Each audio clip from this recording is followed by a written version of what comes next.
ओम शांति। बाबा के मीठे मीठे बच्चों के लिए बाबा की मीठी मीठी मुरली है आज की प्रातः मुरली। बाप दादा कहते हैं, मीठे बच्चे, यह रुद्र ज्ञान स्वयं रुद्र भगवान ने रचा है। इसमें तुम सब कुछ स्वाहा करो, क्योंकि अब घर चलना है। बाबा प्रश्न करते हैं, संगम युग पर कौन सा वंडरफुल खेल चलता है? उत्तर दिया है बाबा ने, भगवान के रचे हुए ज्ञान में ही असुरों के विघ्न पड़ते हैं। यह भी संगम पर ही वंडरफुल खेल चलता है। ऐसा यज्ञ फिर सारे कल्प में नहीं रचा जाता। यह है स्वराज अश्वमेध यज्ञ। स्वराज पाने के लिए इसमें ही विघ्न पड़ते हैं। ओम शांति। तुम कहाँ बैठे हो? इनको स्कूल अथवा यूनिवर्सिटी भी कह सकते हैं। विश्वविद्यालय जिसकी ईश्वरीय ब्रांचेज हैं। बाप ने बड़ी यूनिवर्सिटी खोली है। शास्त्रों में रुद्र यज्ञ नाम लिख दिया है। इस समय तुम बच्चे जानते हो, शिव बाबा ने यह पाठशाला अथवा यूनिवर्सिटी खोली है। ऊंचते ऊंच बाप पढ़ाते हैं। यह तो बच्चों की बुद्धि में याद रहना चाहिए। भगवान हमको पढ़ाते हैं। उनका यह यज्ञ रचा हुआ है। इसका नाम भी बाला है। राजस्व अश्वमेध रुद्रयान यज्ञ। राजस्व अर्थात स्वराज के लिए। अश्वमेध यह जो कुछ भी देखने में आता है उन सबको स्वाहा कर रहे हैं। शरीर भी स्वाहा हो जाता है, आत्मा तो स्वाहा हो नहीं सकती। सब शरीर स्वाहा हो जाएंगे, बाकी आत्माएं क्या हैं? वापस भागेंगी। यह है संगम युग। बहुत आत्माएं भागेंगी, बाकी शरीर खत्म हो जाएंगे। यह है सब ड्रामा। तुम ड्रामा के वश चलते रहे हो। बाप कहते हैं, हमने राजस्व यज्ञ रचा है। यह भी ड्रामा प्लान अनुसार रचा गया है। ऐसे नहीं कहेंगे कि मैंने यज्ञ रचा है। ड्रामा प्लान अनुसार तुम बच्चों को पढ़ाने के लिए कल्प पहले मुआफिक ज्ञान यज्ञ रचा गया है। मैंने रचा है। कौन कह रहा है? ये परमात्मा कह रहे हैं। यह भी अर्थ नहीं निकलता। ड्रामा प्लान अनुसार रचा गया है। कल्प कल्प रचा जाता है। यह ड्रामा बना हुआ है ना। ड्रामा प्लान अनुसार ही बार यज्ञ रचा जाता है। यह कोई नई बात नहीं, अभी बुद्धि में बैठा है। बरोबर 5000 वर्ष पहले भी सतयुग था। अब चक्र क्या है? फिर से रिपीट हो रहा है। फिर से नई दुनिया की स्थापना हो रही है। तुम नई दुनिया में स्वराज पाने के लिए पढ़ रहे हो। पवित्र भी जरूर बनना है बाबा। पवित्र भी जरूर बनना है। बनते भी वही हैं जो ड्रामा अनुसार कल्प पहले बने थे, अभी भी बनेंगे। साक्षी हो ड्रामा को देखना होता है और फिर पुरुषार्थ भी करना होता है। बच्चों को मार्ग भी बताना है। मुख्य बात है पवित्रता की। बाप को बुलाते ही हैं कि आओ पवित्र बनाकर हमको इस छी दुनिया से ले जाओ। बाप आए ही हैं घर ले जाने के लिए। बच्चों को पॉइंट्स तो बहुत दी जाती हैं, मुख्य बात। फिर भी बाप कहते हैं मन मनाभव पावन बनने के लिए बाप को याद करते हैं। यह भूलना नहीं चाहिए। जितना याद करेंगे उतना फ़ायदा होगा। चार्ट रखना चाहिए, नहीं तो फिर पिछाड़ी में फेल हो जाएंगे। बच्चे समझते हैं हम ही सतो प्रधान थे। नंबरवार पुरुषार्थ अनुसार जो ऊंच बनते हैं उनको मेहनत भी जास्ती करनी पड़ेगी। याद में रहना पड़ेगा। यह तो समझते हो बाकी थोड़ा समय है, फिर सुख के दिन आने हैं। बरोबर हमारे अतः सुख के दिन आने हैं। बाप एक ही बार आते हैं, दुखधाम खल्लास कर अपने सुखधाम ले चलते हैं। तुम बच्चे जानते हो अभी हम ईश्वरीय परिवार में हैं, फिर देवी परिवार में जाएंगे।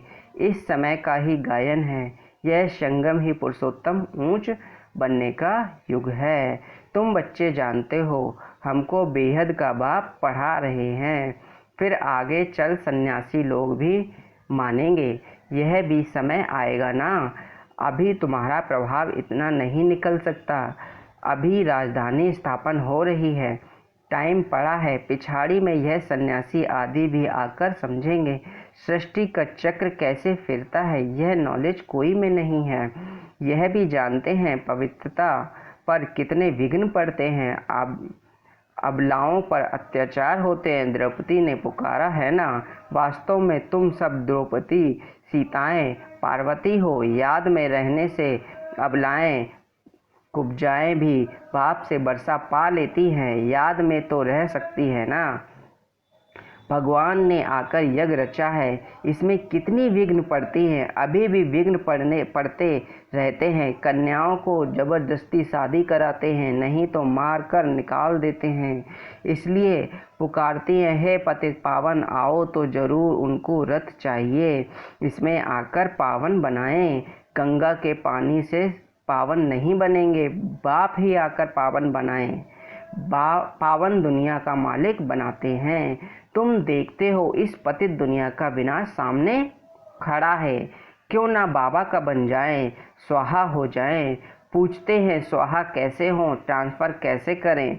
बाबा कहते बच्चे तुम इस साकार बाबा को देखते हो ना, यह खुद करके सिखा रहे हैं। जैसे कर्म हम करेंगे हमको देख और करेंगे। बाप ने इनमें कर्म कराया ना, सारा यज्ञ में स्वाहा कर दिया। स्वाहा होने में कोई तकलीफ थोड़े ही है। यह ना बहुत साहूकार ना गरीब था, साधारण था। यज्ञ रचा जाता है तो उसमें खान पान भी सब सामग्री चाहिए ना। यह है क्या है, ईश्वरीय यज्ञ। ईश्वर ने आकर इस यज्ञ की स्थापना की है, तुमको पढ़ाते हैं। इस यज्ञ की महिमा बहुत भारी है। ईश्वरीय यज्ञ से ही तुम्हारा शरीर निर्वाह होता है। जो अपने को अर्पण में समझते हैं, हम ट्रस्टी हैं, यह सब कुछ ईश्वर का है। हम शिव बाबा के यज्ञ से भोजन खाते हैं, यह समझ की बात है ना। यहाँ तो नहीं सबको आकर बैठना है। इनका सैंपल तो देखा, कैसे सब कुछ स्वाहा किया। बाबा कहते हैं जैसे कर्म यह करता है, इनको देख औरों को भी आया, बहुत ही स्वाहा हुआ। जो जो हुआ वह अपना वर्षा लेते हैं।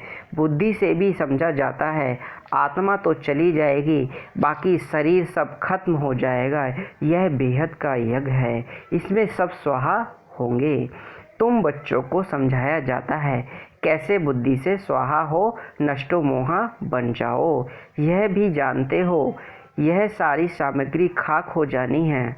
कितना बड़ा यज्ञ है, यहाँ फिर कोई यज्ञ नहीं रचा जाता, ना कोई उपद्रव होते हैं।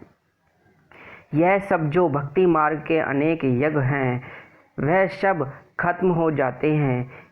ज्ञान सागर एक ही भगवान है, वही मनुष्य सृष्टि का बीज रूप सत चैतन्य है। शरीर तो जड़ है, आत्मा भी चैतन्य है, वह ज्ञान सागर है। तुम बच्चों को ज्ञान सागर बैठ पढ़ाते हैं, वह सिर्फ गाते रहते हैं और तुमको बाबा सारा ज्ञान सुना रहे हैं। ज्ञान कोई बहुत तो है नहीं। वर्ल्ड का चक्र कैसे फिरता है यह सिर्फ समझाया है। यहाँ बाप तुमको खुद पढ़ा रहे हैं, कहते भी हैं साधारण तन में प्रवेश करता हूँ।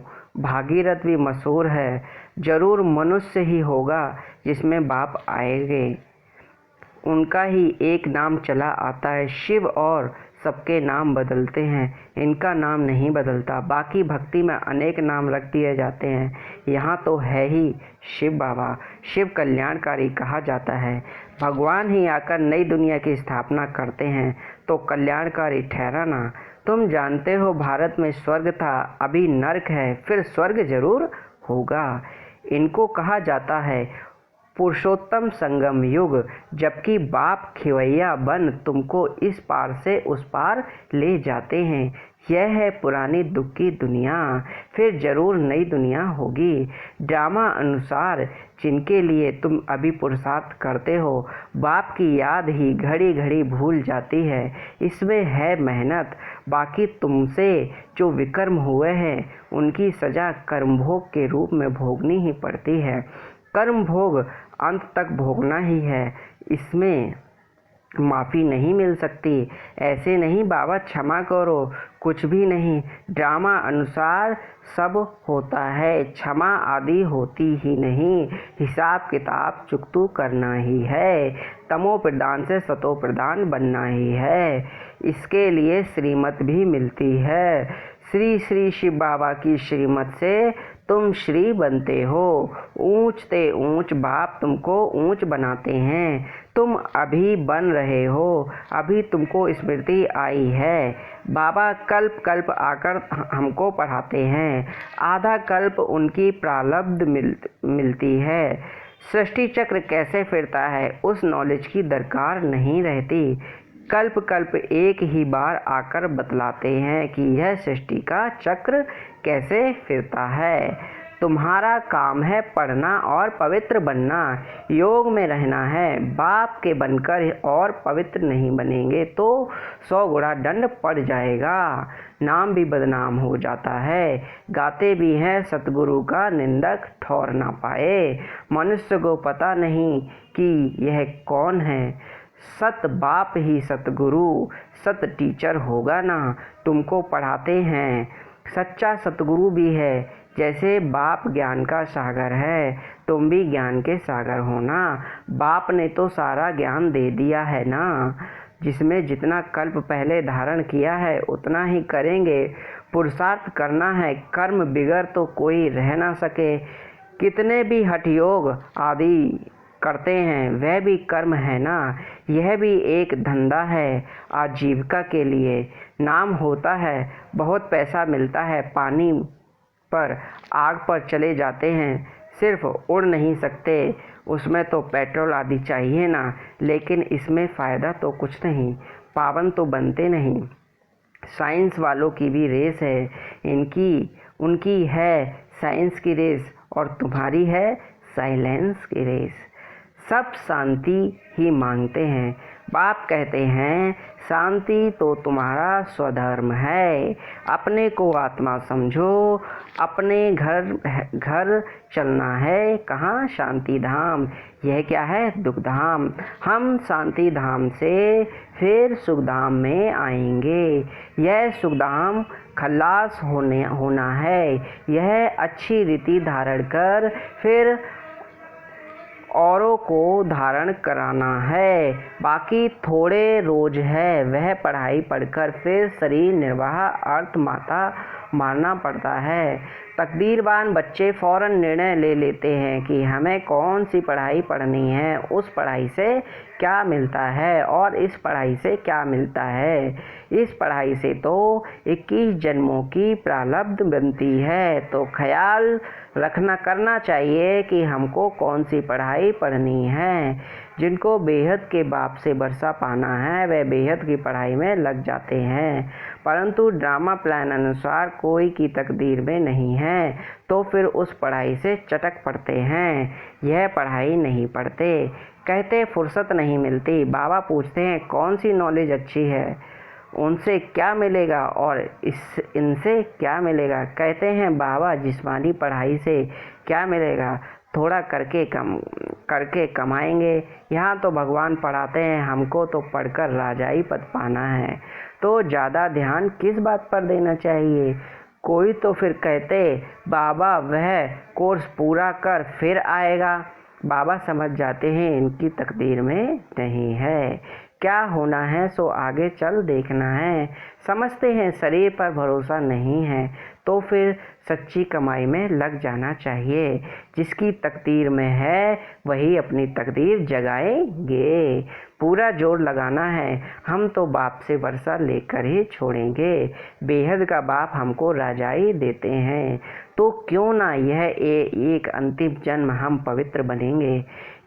इतने ढेर बच्चे पवित्र रहते हैं, झूठ थोड़े ही बोलते हैं। सब पुरुषार्थ कर रहे हैं, पढ़ रहे हैं, फिर भी विश्वास नहीं करते।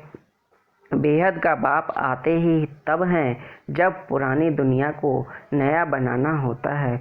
पुरानी दुनिया का विनाश तो सामने खड़ा है, यह बहुत क्लियर है। समय भी बरोबर वही है, अनेक धर्म भी हैं। सतयुग में होता ही है एक धर्म, यह भी तुम्हारी बुद्धि में है। तुम्हारे में कोई है जो निश्चय अर्जुन कर रहे हैं। अरे निश्चय करने में टाइम लगता है क्या। शरीर पर भी भरोसा थोड़े ही है, जरा भी चांस गंवाना नहीं चाहिए। किसकी तकदीर में नहीं है तो जरा भी बुद्धि में आता नहीं है। अच्छा, मीठे मीठे सीखी लदे बच्चों प्रति माता पिता बाप दादा का याद प्यार और गुड मॉर्निंग। रूहानी बाप की रूहानी बच्चों को नमस्ते और हम रूहानी बच्चों की रूहानी बाप दादा को नमस्ते नमस्ते नमस्ते। ओम शांति बाबा। शुक्रिया बाबा। धारणा के लिए मुख्य सार दिया है आज बाबा ने। सच्ची कमाई कर 21 जन्मों के लिए अपनी तकदीर बनानी है। शरीर का कोई भरोसा नहीं है, इसलिए जरा भी चांस नहीं गंवाना है। नष्टो मोहा बनकर अपना सब कुछ रुद्र ज्ञान में स्वाहा करना है। अपने को अर्पण कर ट्रस्टी हो संभालना है। साकार बाप को फॉलो करना है। वरदान दिया है, गिलानी करने वालों को भी गुणमाला पहनाने वाले इष्ट देव महान आत्मा भव। जैसे आजकल आप विशेष आत्माओं का स्वागत करते हो। समय कोई गले में स्थूल माला डालते हैं तो आप डालने वाले के गले में रिटर्न कर देते हो। ऐसे गिलानी करने वाले को भी आप गुणमाला पहनाओ तो वह स्वतः ही आपको गुणमाला रिटर्न करेंगे, क्योंकि गिलानी करने वाले को गुणमाला पहनाना अर्थात जन्म जन्म के लिए भक्ति निश्चित कर देना है।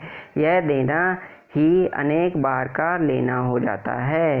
यही विशिष्टता इष्ट देव महान आत्मा बना देती है। स्लोगन दिया है आज का बाबा ने, अपनी मनसा वृत्ति सदा अच्छी पावरफुल बनाओ। अपनी मनसा वृत्ति सदा अच्छी पावरफुल बनाओ तो खराब भी अच्छा हो जाएगा। अच्छा, बाबा के मीठे मीठे बच्चों का बहुत बहुत शुक्रिया बाबा की मुरली सुनने के लिए। बाबा बहुत बहुत धन्यवाद कर रहे हैं सभी बच्चों का। ओम शांति।